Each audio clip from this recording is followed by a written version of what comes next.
Hello everyone, welcome to baby log. So baby ಜೊತೆಗೆ ಒಟ್ಟಿಗೆ ನಾನು ಮನೆಗೆ ಬರೋದಕ್ಕಾಗಲಿಲ್ಲ. ಜೊತೆಗೆ ಮನೇಲಿ ವೆಲ್ಕಮ್ ಮಾಡ್ಕೊಬೇಕು ಅಂತ ತುಂಬ ಆಸೆಗಳನ್ನ ಇಟ್ಕೊಂಡಿದ್ರು. ಆದರೆ ಅನ್ಫಾರ್ಚುನೇಟ್ಲಿ ಬೇಬಿಗೆ ಜಾಂಡೀಸ್ ಕಾಣಿಸ್ತು, ಅದರಲ್ಲೂ ಕೂಡ ಜಸ್ಟ್ 0.5 ರೇಂಜಲ್ಲಿ.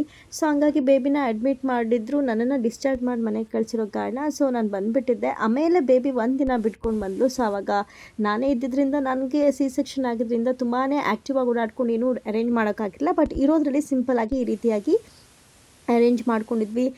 ಸೊ ಮನ್ವಿತಾನ ಚಿಕ್ಕಿನೇ ವೆಲ್ಕಮ್ ಮಾಡಿಕೊಂಡ್ಲು ಬೇಬಿನ. ಸೊ ಅವರ ಅಪ್ಪ ಕೂಡ ಆಲ್ರೆಡಿ ಕೇಕ್ ತಂದಿಟ್ಟಿದ್ರು. ಇನ್ನು ನನ್ನ ಪಾಪ ಅಂದರೆ ಬೇಬಿಯವ್ರ ತಾತ ಕೂಡ ಎಲ್ಲ ರೆಡಿ ಮಾಡಿಕೊಂಡು ಬೇಬಿಗೋಸ್ಕರ ವೆಯ್ಟ್ ಮಾಡ್ತಾಯಿದ್ರು. ಇನ್ನು ಚಿಕ್ಕಿ ಈ ಒಂದು ಚೈನನ್ನು ಈಗಾಗಲೇ ಬೈ ಮಾಡಿದ್ಲು ಜಾನ್ವರಿ ಟೈಮಲ್ಲೇ. ಇನ್ನು ಮನ್ವಿತಾ ಅವರ ಅಪ್ಪ ಅಂದರೆ ಗಣೇಶ್ ಈಗಾಗಲೇ ಒಂದು ರಿಂಗನ್ನು ಪರ್ಚೇಸ್ ಮಾಡಿದರು. ಜೊತೆಗೆ ಅವ್ರ ಚಿಕ್ಕಿ ಕೂಡ ಚೈನನ್ನು ಪರ್ಚೇಸ್ ಮಾಡಿದರು.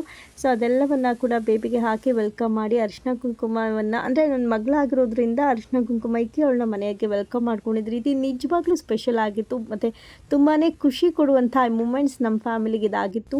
ಸೊ ವೆಲ್ಕಮ್ ಟು ಬೇಬಿ ಎನ್ನುವಂಥ ಒಂದು ಕೇಕ್ ಕೂಡ ಕಟ್ ಮಾಡಿಸಿ ಅವಳನ್ನ ವೆಲ್ಕಮ್ ಮಾಡ್ಕೊಂಡಾಗ ಇಡೀ ಮನೆಯವ್ರ ಸಂಭ್ರಮನ ಫಸ್ಟ್ ಟೈಮ್ ಈ ರೀತಿಯಾಗಿ ನೋಡಿದ್ದು ತುಂಬಾ ಖುಷಿ ಕೊಡ್ತು. ಸೊ ನಿಮ್ಮ ಮನೇಲೂ ಈ ರೀತಿ ಹೆಣ್ಮಗುನ ಏನಾದರೂ ವೆಲ್ಕಮ್ ಮಾಡಿಕೊಂಡಿದ್ರೆ ಮಿಸ್ ಮಾಡದೆ ಕಮೆಂಟ್ ಸೆಕ್ಷನಲ್ಲಿ ತಿಳಿಸಿ. Thank you.